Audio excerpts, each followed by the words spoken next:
welcome to the Alex Gem Experience. This podcast is going to be exceptional. Let's dive straight in. So this podcast is essentially about the brain. How does it work? What is it comprised of? How does a strong brain affect your life? What enables the brain to function even better? And what ruins the brain's ability to function optimally? These will all be uncovered in today's podcast. So firstly, what even is the brain? Well, quite frankly and honestly, the brain is the most complex and powerful tool/organ in the universe. That's right. And you're about to find out why that is.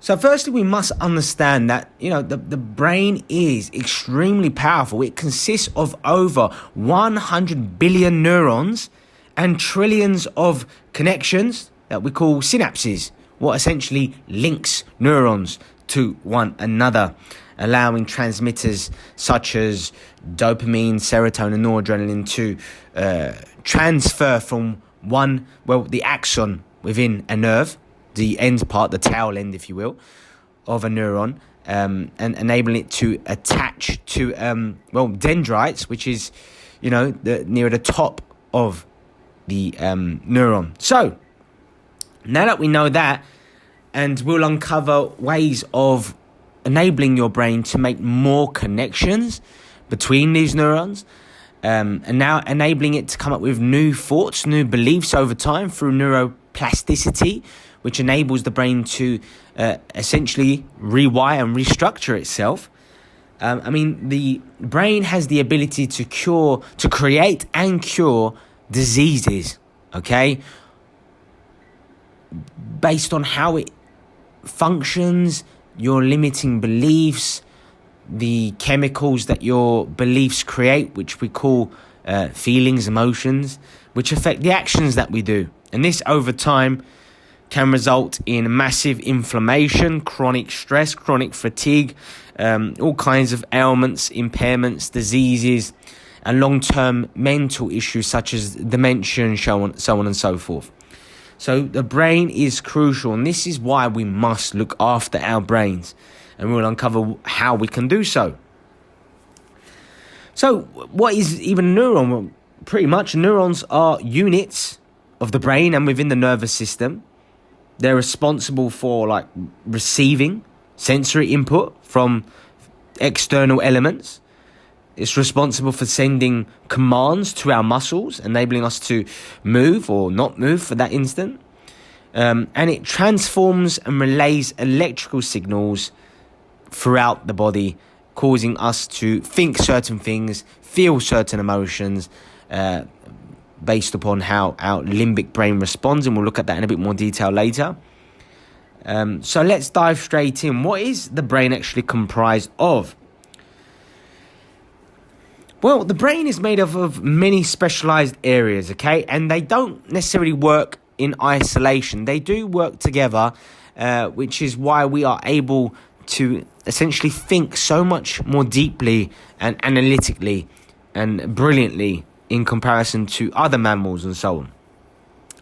So firstly, let's start with the cortex, the outer layer of the brain, the newest part of the brain, if you will. It doesn't fully develop until we are about 25 years old. And it's the most complex part of the brain. It's essentially the CEO. Your cortex is responsible for your most detailed, nuanced thinking. It's where your brain sequences things. It's when you plan. It's responsible for large part of your creative side. It's responsible for your logic, your rational thinking, your ability to think of facts and statistics and so on and so forth as well. Whenever you analyze or when you evaluate things, when you place judgment, your cortex is the one that is running the show, essentially. We also have what's called the brain stem. This runs between the spinal cord and the rest of the brain. It helps us with more like basic functions such as breathing, sleeping, and so on and so forth. Now, the brain is divided into many different lobes as well, okay? So, we have the frontal lobes, which are responsible for problem solving, judgment, and so on and so forth, like I outlined previously.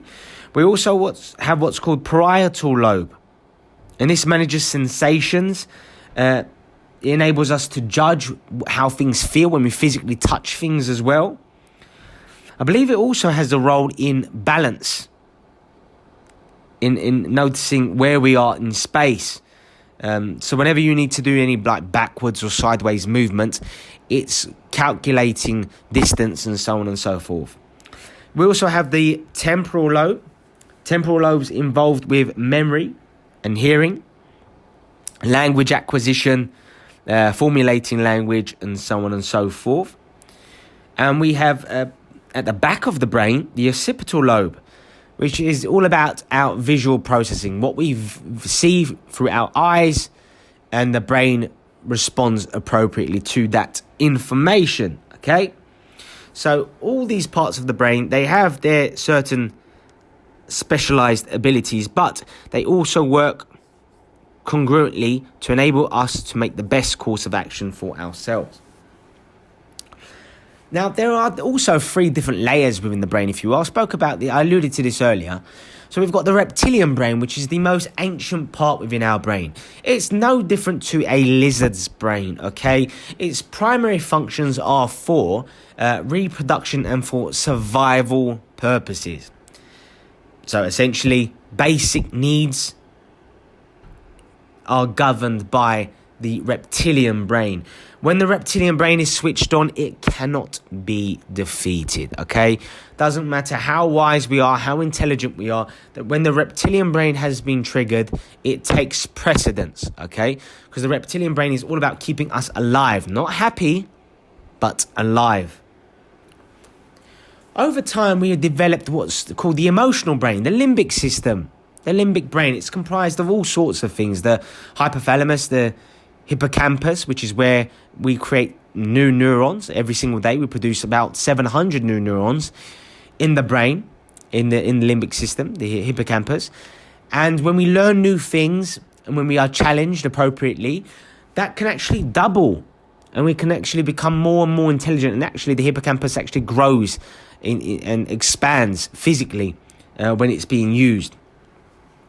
So we've got things like the amygdala as well, which is responsible for dealing with life-threatening things. It can be very excitable very quickly. So, for instance, if you hear a thud and you didn't know what it was and you were startled, your amygdala responds first. It is the quickest to respond, okay? It's here to keep us alive. Now, afterwards, once you hear a thud, and you have that kind of, your mind kind of freaks out for a moment. After that moment, that's when the cortex begins to intervene. And the cortex then begins to take into account different pieces of information. Okay? So it starts to think, oh, it was a bang, someone dropped something. Or it was maybe a car made a large noise, it's nothing serious. And then your brain you might think certain thoughts such as, you can calm down now, it's okay, it's not life-threatening, you can chill out, it was something silly or unexpected, it's unimportant. And that's how you calm the reptilian brain down, the amygdala, and so on and so forth as well, the limbic brain. So the key is as well, what I want to talk about, because I have the potential to forget some of these things later on. The reptilian brain triggers the limbic brain, the emotions, deep emotions within us. Our intuition also resides in the limbic brain. Sometimes when we can feel certain things and we're not sure why we feel certain ways. Have you ever met someone before and you're like, I don't know why, but I just don't trust this person? That's your limbic brain. It gathers all kinds of information throughout your past and it's responsible for determining your emotions and how you judge things. Okay? So it's very, very crucial. It's essential, but it can be misleading as well. So the limbic brain, the emotional part of the brain, is really important. Now, this kind of goes hand in hand with our reptilian brain. So if something happens and it freaks us out, the reptilian brain and the limbic brain are startled, they're set off, they are activated, okay? Now, when this happens, we want to take charge if it's not an immediate emergency. So we're going to want our cortex, our CEO, to get back involved, to take charge of the situation, to calm us down and to take the best course of action. Because when we are fearful, right, we don't access information the best way. We don't make the best decisions because we are acting out of fear and therefore can be quite irrational depending on the situation, right? So if we want to take control again, we might want to utilize deep breathing. Inhale deeply for several seconds, hold your breath for several seconds, and then breathe out very slowly, as though you are blowing through a straw, okay? Now, as a general rule of thumb, and you can work your way up, you might want to inhale for about 4 seconds, hold your breath for about 6 seconds, and then exhale for about 8 seconds. Now, you can increase this over time when you get more comfortable with doing so. But when you do this, what happens is it enables blood to flow to your left prefrontal cortex. This calms your circuits down so you don't hyperventilate, exaggerate your responses, your reactions. And it enables your cortex to take back control and to react appropriately to a certain situation. That's what we want. So there's a little strategy for you there. So we now know the 3 parts within the brain. The reptilian brain, the ancient, most archaic part. We've got the limbic brain, the emotional brain. And we have the cortex. So let's dive straight in. What enables our brains to function better? Actually, before we look at that, I do want us to understand the significance of having a brain that works effectively, optimally, at its best. When your brain functions well, you are able to make better decisions more often. Now, when you make better decisions more often, you essentially start to think more long-term. You start to make better decisions for your longevity, for productivity, for efficiency reasons.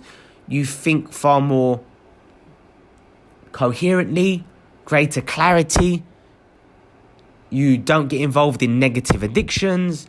You have more control of your life. When you have more control of your life, you become more disciplined. When you become more disciplined, you increase and develop your self-esteem. When you improve your self-esteem, you start to attract and move toward better quality things. You improve the quality of your life. You begin to feel happier, more exhilarated and captivated in your life. You serve people more.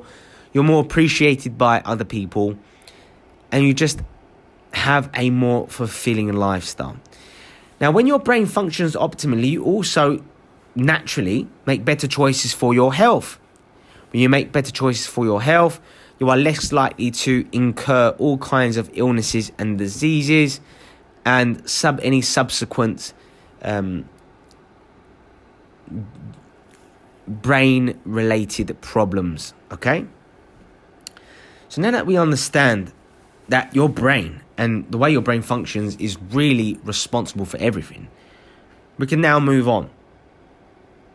Because, when your brain is compromised, when it's not working well, not only are you less productive, but you make much more impulsive decisions. You lack control. This can result in all kinds of emotional disorders, sleep disorders, relationship problems, living in isolation, becoming depressed, living in anxiety, lacking trust, and so on and so forth. So now that we understand how important the looking after the brain really is, let's dive into what enables the brain to function better. Well, firstly, you're going to let's look at some supplements here. You are going to want to supplement with DHA. Okay? Now, when you consume things like krill oils and fish oils, you give your body omega-3 fatty acids. Now, what we have to understand is that our brains are comprised of 60% fat. That's right. Our brain's essentially made up of lots of different chemicals, but predominantly water and fat. Okay? Now, our cerebral cortex, the last layer within the brain, the newest, more modern part of the brain, if you will, is made up of 15 to 20% fat, DHA. Okay? So the best thing you could possibly do for your brain is to consume things like seafood, wild-caught salmon, most fish in general as well is useful, but especially omega-3, okay? You don't want to overdo omega-6. Omega-3 is much better for cognitive function and for your brain to work more sharply, more effectively, and more quickly, to be honest. So that's step number 1. Something else that has been proven over time is by following a ketogenic diet. Okay? So there are so many things that support creating ketones. Intermittent fasting plays a role. Eating, 90% fats, especially healthy fats, will be ideal. So things like avocados, coconut oil, olive oils, egg yolk, all sorts of healthy fats like your lean meats, your fish, and so on and so forth are great fats to support a ketogenic diet. Now, you have to have really low carbs in order to stay keto and a moderate amount of protein. Okay, so now that we know some of the basics, and obviously it's more complicated than that, but this is not the keto show. It teaches your brain to utilize ketones rather than glucose. So when you have normally like a diet high in carbohydrates and low in fats and so on and so forth, your brain functions by utilizing glucose as a means of needing energy. Now, your brain requires so much energy to function. Interestingly as well, I thought I'd just share this with you for now, your brain actually becomes more active when you sleep. So at night time, or whenever you sleep for that matter, your brain comes alive even more so. And we'll get back to that later. But we must understand that our brains need the right kind of nutrients in order to thrive and to function optimally. So a ketogenic diet can also help with brain function. Now, you can also stimulate what's called BDNF, brain-derived neurotropic factors. Now, let me quickly outline why you want to stimulate and activate this within your brain. When you stimulate and activate BDNF, firstly, it enables the neurons within your brain to make more and more connections. When you do that, you are able to perceive anew, become more open-minded, come up with newer, stronger, more supportive thoughts, neural connections and beliefs over time. Okay? You just have more options if you want to see it that way. Not only does it provide us with more options to connect neurons to different neurons, it also strengthens and consolidates our synapses. So I said this earlier, synapses connect neurons to one another. Now, when this is strengthened, your thoughts become clearer, more vivid, and it enables you to respond better to your thoughts in the form of stimulating emotions and doing the actions that best support those beliefs and thoughts. So stimulating BDNF increases the connections within your neurons, between your neurons. It also strengthens the connections between these neurons in the form of the synapses. And it also makes you more open-minded because BDNF, it kind of takes you back in a way. What do I mean by that? Well, it takes you back to having more of a childlike mentality. Like, you know how children are more able to perceive new things and learn rapidly and so on and so forth. It gives you that kind of sponge-like brain. Well, that's what happens when you stimulate BDNF within your brain, to be honest. So we want to also be able to stimulate that so that we can think better, be able to change our lives, the course of our lives, being able to focus on new things, learn things more easily, absorb it within our long-term memory better, and so on and so forth. So we are able to learn better, we are able to have more energy, we are able to change the course of our lives by stimulating BDNF. Now that you know why we want to do this, there are so many different things we can do to stimulate BDNF. Essentially, in terms of food, you'll want to give your brain glutamate. Yes, the hormone and neurotransmitter glutamate. We will want to stimulate. So we can either have this in the form of a tablet, a capsule, or we can consume it naturally in foods. And think of your traditional omelets. So things like mushrooms, tomatoes, cheese, soy, milk, eggs, and so on and so forth. These foods are tremendous in terms of giving us the glutamate needed to stimulate and activate BDNF. Interestingly, also rich scenery. So when you look at like mountains, volcanoes, when you're by the beach, really stimulating powerful visuals will certainly stimulate BDNF.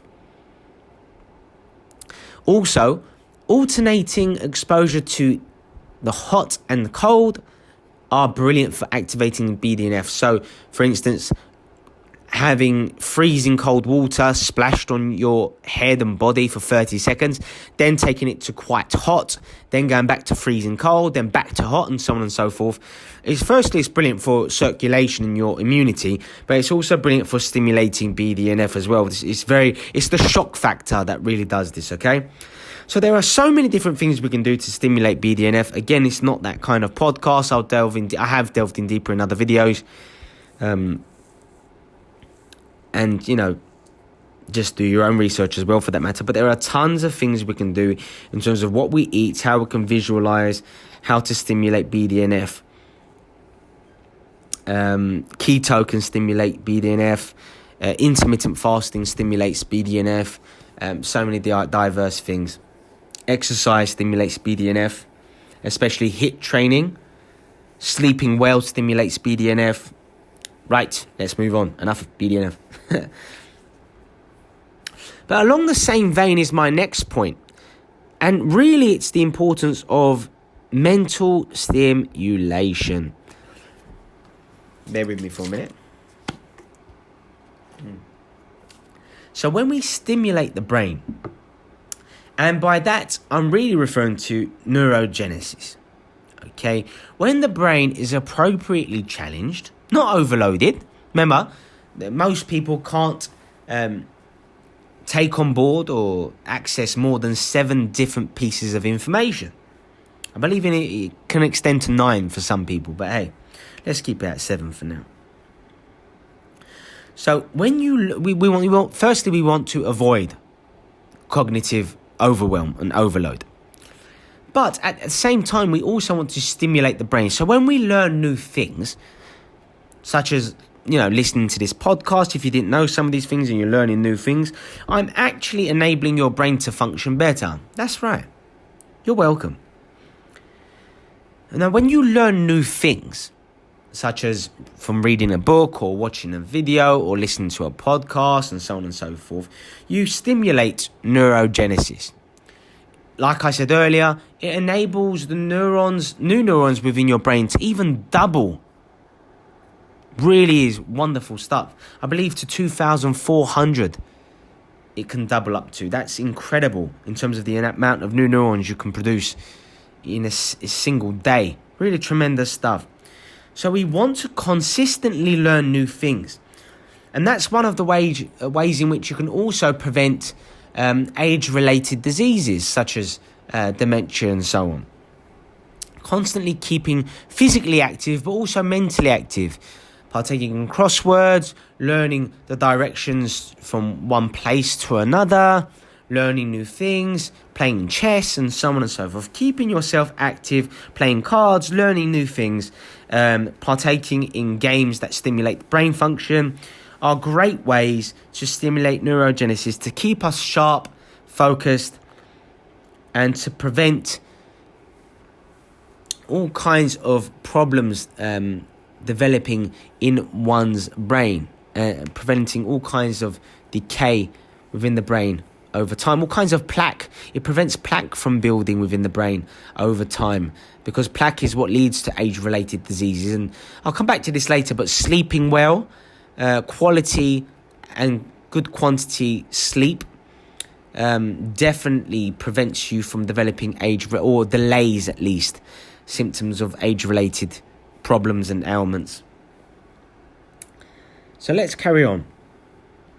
Physical exercise, yes. Now, physical exercise is not just great for releasing endorphins, making us less stressed, improving our blood circulation, making us let out toxins and so on and so forth in our pores when we sweat and so on. But it's also now proven to make us more intelligent. That's right. Exercise can actually stimulate neurogenesis. Exercise can make you smarter. In fact, not only does consistent exercise over time make you smarter and increase your metabolism for that matter, but you actually become at your peak in terms of intelligence, sharpness, being really acute and aware of things, astute, should I say, for the next 2 to 3 hours after you've exercised. That's right. So if you want to be at your best for a meeting or an activity where you need to be sharp and focused, working on a project, exercising beforehand is the perfect way to get your brain working at its best. There are all sorts of, I'll just retract slightly, there are all sorts of supplements that you can take to make your brain function better, like 5-HTP, tyrosine, L-Dopa, all sorts of different things you can consume to make your brain function better. Onnit, a brand, produces something called Alpha Brain, which is great for brain function as well. It has natural ingredients to stimulate the functioning of the brain. So if you are interested in those things, go check that out. MCT oil, just an element, an ingredient within coconut oil. It's extracted from coconut oil in its purest form, and it's very potent for increasing your energy levels, but also making your brain function better. Great for keto as well. Speaking of supplements, next, obviously, you want to take on board our nutrition. All right. So predominantly, we want to eat mostly whole earth-grown foods. Okay. So nuts, seeds, legumes, eggs, celery, spinach, kale, tomatoes, mushrooms, all kinds of vegetables, salads, all kinds of nuts, unless you're allergic. Nuts are incredible for brain function, especially walnuts. I believe cashews are supportive, almonds are great as well. They're probably the best nuts to support a ketogenic lifestyle and to give your brain the ketones it needs to really thrive and work at its best are macadamia nuts. So definitely invest in macadamia nuts. But mostly nuts and seeds in general are great. Like sunflower seeds are fantastic. Pumpkin seeds are great. Very high in vitamin E.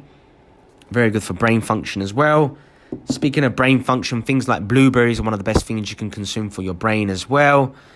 But mostly all kinds of berries actually do wonders, like strawberries, raspberries, they're all good. So whole earth-grown foods are the way to go. It improves your blood sugar, prevents you from getting type 2 diabetes. And, diabetes along with other kinds of diseases also lead to mental health problems such as dementia. So bear that in mind. So your nutrition is absolutely crucial. Your nutrition can reduce the amount of stress you endure. And later on, I'll tell you why you want to reduce stress in your life. So nutrition is key. Exercise consistently. High intensity training is best for stimulating BDNF. for helping you burn fat. The more fat you have, body fat I'm talking about, it can make you more sluggish, more lethargic. It can make you a bit foggier and lazier in terms of your mental output and so on. And vice versa. I mean, overtraining can actually ruin and harm your neurons as well. Like if you are someone who is a gym rat and you're not giving yourself the right kind of nutrients, like you can overdo training, you can overdo focusing on aesthetics and your physical appearance too much, and therefore inhibiting your brain development, your brain growth. Just briefly as well, like I said, you have the potential to forget to say these sort of things. But I mean, one of the reasons why you want to avoid things like alcohol and illicit drugs, especially at a young age, is because if you have all kinds of bad habits when you're an adolescent, when you're a young adult as well, you can actually prevent your cortex, your frontal cortex, what we spoke about being incredibly important to making the best choices for your life, becoming a more intelligent person, becoming happy and so on. It can actually reduce and limit how much your brain can physically grow, and therefore also how intelligent you can become. So you can do permanent damage to your brain by partaking all kinds of drugs, excessive use of alcohol, eating awful foods consistently, suffering in terms of sleep quality and so on and so forth. But I'll come back to this in a bit. So you're going to want to eat well. You also will want to keep hydrated. Let's put it this way. I mean, just so you know as well, I'm going to change the focus slightly, but I promise you it's related. If you look at the people who actually died in physical combat, such as boxing or martial arts, people who have actually died in the ring, it happened at lower weight divisions. And one of the reasons why it happened in these lower weight divisions is because athletes tend to massively dehydrate themselves so that they can get into certain weight brackets and fight smaller individuals. But the problem is that when you get hit, not necessarily like to the head, a headshot, even to the body, it can be quite concussive as well. Think about, American football and so on, or rugby as well. You can actually get concussed by taking a blow to the body, like being drilled through and, slammed to the floor. But anyways, when you get... so these fighters, these athletes who died in the ring, it happened because they were significantly dehydrated. And what happens is when you take some kind of physical damage or a blow to the head kind of shakes and recoils within the skull, right? And if you don't have that layer of protection because of that water protection, right, what happens is it won't recoil and it will just be a shocking thud, and you can make permanent damage to the brain and actually die because you were dehydrated. So the reason why I wanted to share these facts with you are because hydration is key. Now, don't get me wrong. There is a time and a place for dehydrating oneself. And I do it as well because it's fantastic for cell rejuvenation. Because, oh God, you're getting me involved in this now. But it's important, so I'll quickly do it. When you are doing intermittent fasting, which is great for keto, great for fat loss, great for losing body fat, having more energy in the long term and so on and so forth. Even though that's really effective, what you might want to do, say once a month, is what we call a dry fast. Okay? So different religions, especially Islam, they go through, a time once a year for a month. They will abstain from water and food for extended periods of time. Now, you don't have to take it to that extremity, but you will want to do a dry fast for about 16 hours or more, ideally once a month. Because when you do this, you actually force your body, and interestingly enough, you'll still need to go pee quite a bit and you're thinking, why am I still peeing? I haven't drunk anything, had no fluids, or there's been no, I haven't washed or showered, and no water's been absorbed through the pores within my skin as well. Like, there's been no fluid going in me, yet I'm still going to toilet. Now, when you go toilet, when you go for a pee in someone, when you've been doing your dry fasting, you actually pee out dead cells, impure cells, impure and unhelpful dying cells and free radicals, which is absolutely brilliant, because essentially you get to keep your best cells and kind of eliminate cells that have been compromised within your body, that's still been locked and still working within your body, but they aren't strong, they aren't potent. So every now and then you will want to utilize a dry fast, but generally speaking, we want to be massively hydrated. All right, I believe the average is at least 8 glasses, large glasses of water per day. I forget the exact dosage. I want to say a gallon, at least a gallon a day. It's a lot of water, I know. It's great when you wake up and you have a huge glass of water to begin your day. Really gets the brain working. Really makes you want to move around more, and so on and so forth. Enables you to wake up more quickly. So, yeah, let's move on, because otherwise I could talk about this all day as well, and it's not that kind of podcast. But keeping hydrated is wonderful for your brain function. And I can really lay testament to this, because sometimes when I do my dry fast, after about 12 to 14 hours, I actually start to develop a bit of a headache. And this shows you just how much your brain wants water. It wants to keep hydrated. It wants that fluid within the brain, and so on and so forth.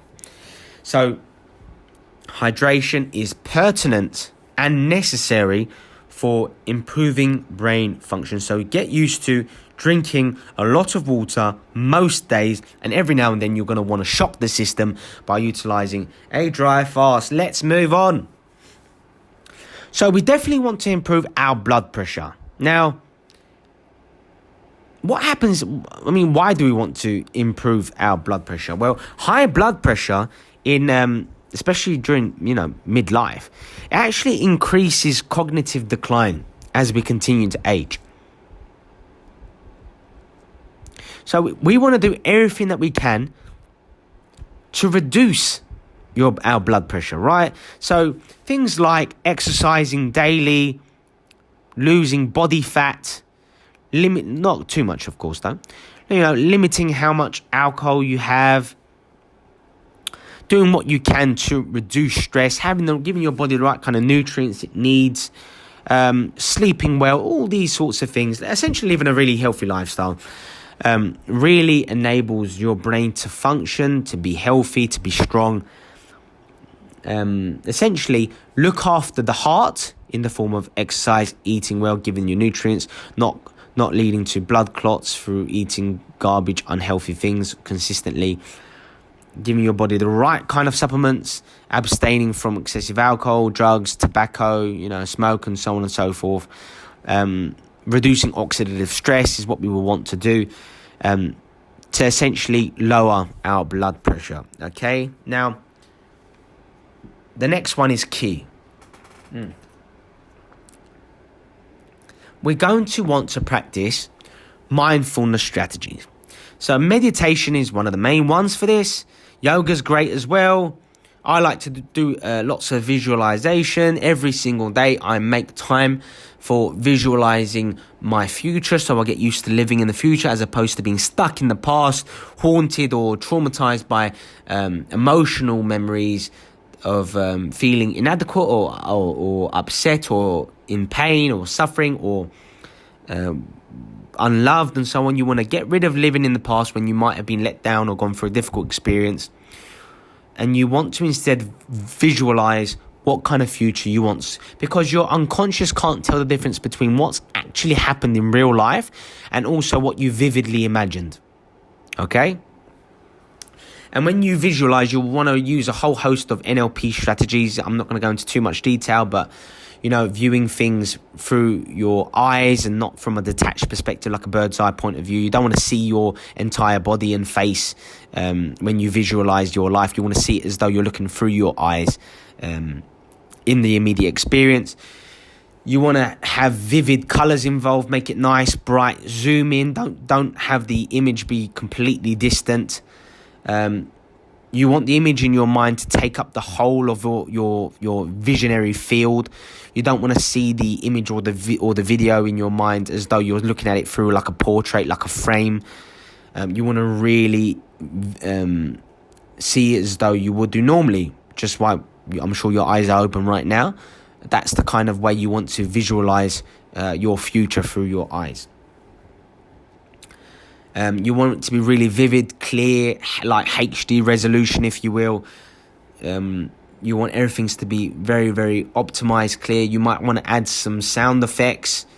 You might want to add some action, some motion to the image and turn it into a video clip to make it even more potent and powerful. These are all brilliant strategies coined by the amazing linguists and NLP practitioners, Richard Bandler and John Grinder. So go check out their material. So meditation is all about focusing on there are different types of meditation, to be fair, but especially if you're a beginner, breathing is what you want to focus on. So every time something else comes into your mind, such as, when a colleague made you upset, when you had an argument with a friend or something like that, you want to quickly distract yourself and bring your focus back to your breathing. Just focus on breathing in and slowly breathing out, keeping calm. Meditation enables you to access the alpha brainwave state, which is one of the best states needed for creativity. It's when your subconscious opens up. It's the best time to really communicate with your own subconscious and rewire and change things within your brain. When we wake up and we're really focused on something, when we hypnotize ourselves, like when we're listening to music or when we're driving or when we're really immersed in a TV show or movie, this is when we are in a trance. That's also when we enter, alpha brainwave states. So that's really key. Delta brainwave state is when you're sleeping. Beta is when you are awake and your critical mind is switched on. It's when you're thinking so many thoughts per minute. So it's quite hard to be creative, to be very thoughtful, because you're too busy being judgmental, analytical, feeling analysed. Your ego's really switched on. You don't want your ego to be switched on when you want to learn new things, when you want to challenge your brain, when you want to rewire your brain, and thus over time become better, stronger, happier, healthier, and so on and so forth. So not Delta. For some reason, it's escaped my mind. Damn it. I'll have to get back to you on that. I can't believe I forgot it. But anyways, the other one is essentially when you're switching between it's kind of like when you're being half asleep and when you're groggy. So sometimes when you go for a shower, right, it takes you into that brainwave state. That's it, theta. Damn it, thank God for that. Theta is when you are kind of switching between being half asleep and being kind of awake. It's when you're having a shower and you're kind of groggy as well. I don't know about you, but sometimes this is really brilliant for being really innovative, creative, original, because you're thinking so fewer thoughts per minute, that you are so relaxed that you are open to be more creative and original and outrageous with your thinking and your imagination. So I don't know about you guys, but sometimes when I'm like half asleep and I'm dozing off, something will come to my mind. I'm like, oh my God, what an idea. How creative is that? Some of my best ideas come to me when I'm half asleep. And I force myself to get out of bed. I'm like, oh, I'm tired. Oh my God. And I put pen to paper, or I'll write something in my phone quickly and save it and capture that brilliant idea. And it becomes one of my gems. No pun intended. Alex Gem, you get it? Sorry about that. But so when you are in this theta brainwave state as well, It's really, really beautiful for your creativity. So let's move on. Enough is enough of all this. How else can we improve our brain function?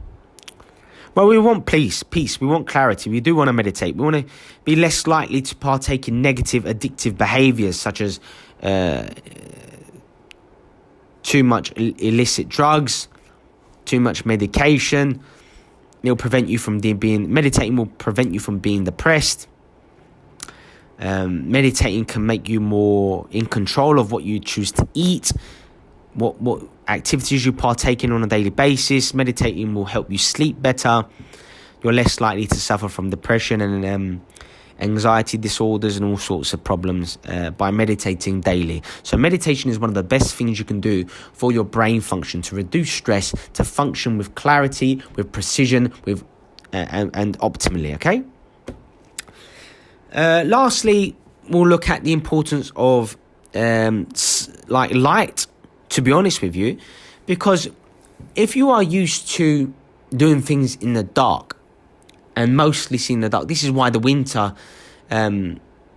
months can be quite difficult, because you wake up and it's dark outside, you go to work probably, and you're mostly indoors, and then by the time you go back home from work, it's dark again. Like, this is not only bad for your emotions, making you more likely to be sad and melancholic and over time depressed and so on, but it actually affects your brain function as well, because your emotions are largely tied to how your brain works anyways. So when you don't have visual stimulation in terms of brightness and light, then it can actually inhibit the quality of your brain function. So you want to be in well-lit areas, especially you want natural sources of light such as sunlight. Vitamin D is incredible for your mood, your hormone function, your brain function, your energy levels, your metabolism, your testosterone levels, and so on and so forth. So light, especially sunlight, is brilliant for your brain, your skin, your body, and so on. But also, along the same vein, natural scenery helps as well. So walking amongst trees, grass, seeing flowers, smelling flowers increases your energy, your focus. These are all wonderful things to make you more intelligent and so on and so forth, okay? Wow, we've gone in deep. Lastly, and some of this might be a little bit repetitive, because in many ways it's the complete opposite. But we also need to now look at what ruins our brain's ability to function at its best. So like I said previously, physical brain damage is one of the main ways to lead to imbalances within the brain. And not just that. Brain damage can actually lead to a disconnect between your thoughts and your emotions. That's right. You can become less empathetic as a result of brain damage. You can do all kinds of awful things. You can become more apathetic, more indifferent, less caring, less ambitious. Brain damage messes up your hormone levels. In men, it can make you really, really reduce natural testosterone levels. It can make you less ambitious. I would like to tell you the story of the famous, now infamous, professional wrestler Chris Benoit. Chris Benoit was a tremendous professional wrestler, really old school, brilliant, a great entertainer, really tough, too tough for his own good, I think. Professional wrestling is one of the most difficult jobs in the world to do. You're putting your body and your mind, of course, as well, through tremendous amounts of pain, aches, taking a lot of steroids and growth hormone, and doing whatever you can to reduce the physical and mental abuse that you're putting yourself through. And Chris Benoit was a very family-oriented man. He was an incredible human being. Very loving, very giving to his fans, very respectful, honourable, constantly seen, kissing, hugging his wife, his children, his boys. And one day he lost it. And he ended up firstly murdering his wife. He then murdered his own son, whom he adored. And then shortly after, hung himself from gym apparatus. Really famous, devastating story that struck fear and devastation, but also awareness amongst the wrestling community. Because most people's knee-jerk reaction to this such kind of aggressive, volatile behavior is automatically and in a way understandably linked to steroids, right? You take steroids, you become more aggressive, you become less caring, less empathetic, more violent. Yeah, we get this. To an extent, it's true. But these kind of behaviors go above that. And when they analyzed Chris Benoit's brain, they found that because his brain, he was only about, I think he was in his 40s. He's like early 40s, I want to say. But they analysed his brain, and his brain was so damaged and compromised that they actually said that his brain resembled the brain of an 80-year-old man.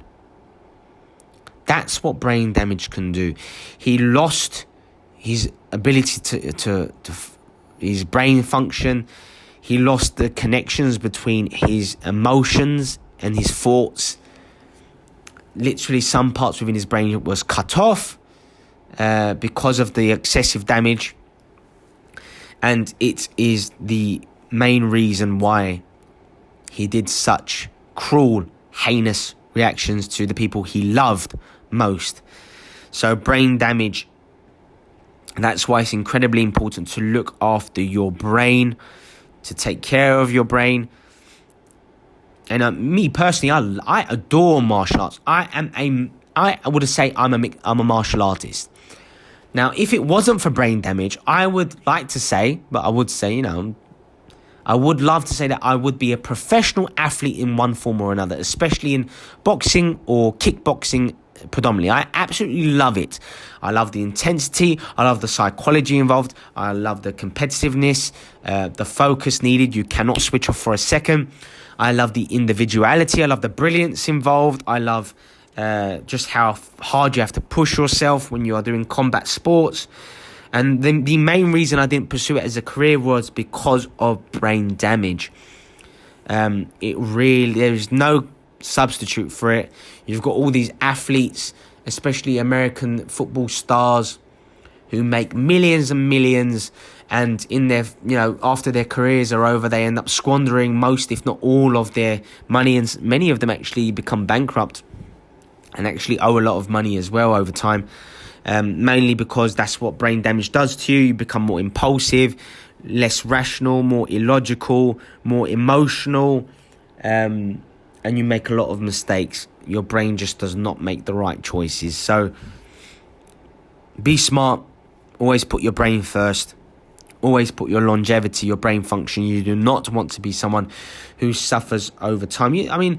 Muhammad Ali, I absolutely love him. In terms of my sporting heroes, my biggest sporting hero. Talk about someone who is so talented, so poetic. Not just poetic in terms of his poetry, but also his movement. Being miles ahead of the competition of the time. An absolute genius. His foot movement, his ability to get in people's brains, to wind them up. He absolutely star. Someone who stood up for what he believed in.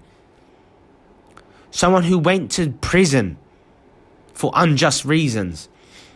During his prime years as a boxer, who came out and won the heavyweight title again afterwards without much training needed. That's how sensational he was as a boxer. Truly the greatest of all times. And I'm a massive Mike Tyson fan. You do not want brain damage because he's a fighter who fought too deep into his boxing career, into his 40s. And that's when he sustained most of his brain damage. It was unnecessary. He should have pulled himself back. But anyway, that's a different story. Let's continue. we want to avoid excessive stress. Yes, stress harms all the examples I'm giving you now. Physical brain damage does it as well. But stress, especially excessive stress, chronic stress, actually harms and kills your brain cells. That's right. The more stressed out you are, the less intelligent you become over time. It kills your brain cells. Not only does that kill your brain cells, but a poor quality diet, an eating program high in refined processed foods, high glycemic index foods such as sweets, chocolates, cakes, pastries, breads, sugary cereals, you know the list. I don't have to patronize anyone here. These kind of foods and drinks, for that matter, even fruit juices, are excessively high in sugars. They might give you an energy boost in the very, very short term, but over the long term, it leads to chronic inflammation.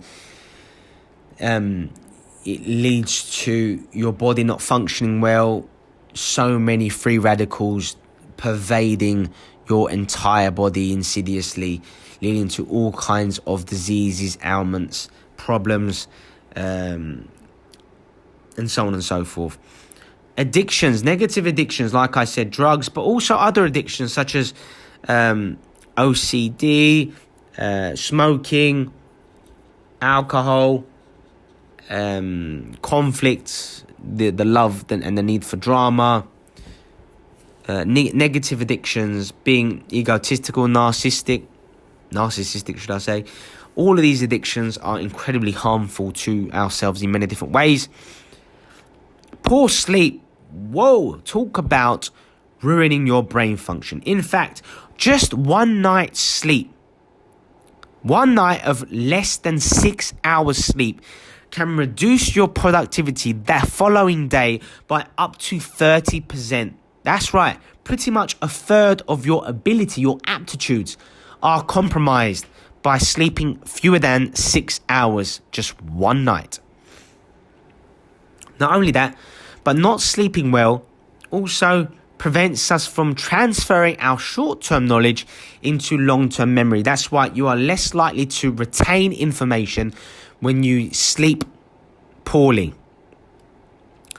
It also negatively affects your ability to be creative, original in your ideas and notions, okay?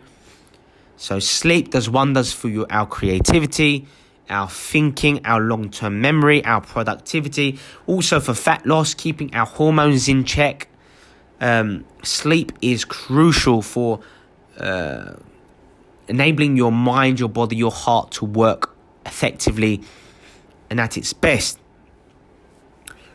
Poor quality relationships as well. Poor quality relationships lead to higher stress, probably worse choices for your eating, more anxiety, imbalance in your neurotransmitters, like I said previously, serotonin, glutamate, dopamine, and so on and so forth. It throws those neurotransmitters out of whack, out of balance. You know, we have over 100 neurotransmitters in our minds and bodies. We want them to function optimally and appropriately. We want them to be balanced. And having supportive, trusting, loving relationships really does enable your brain to function better. And lastly, avoiding too much isolation. Even if you, listen, I'm a big fan of being introverted. I work very hard to have a balance between being introverted and extroverted. I'm very much an introvert as well. I love studying, learning, reading. I love being self-reflective, meditating, taking time to myself as well. But too much isolation ruins your relationships, makes you feel disconnected to your world, your outer world. And this can have all kinds of repercussions for your brain function. Now, if you like this kind of material, want to know more, check out my website at www.alexgem.com. Simply click where it says join PHS today, enter your credit card details, and you'll gain instant access to my elite course, taking you from wherever you are now to where you want to be in your life. We're going to help you to achieve your maximum potential. I offer a 30-day money-back guarantee. Get your hands on it immediately, and I can't wait to work with you. Get my book on Amazon, guys. The Art of Power, Happiness, Success. I'll see you soon. Take care.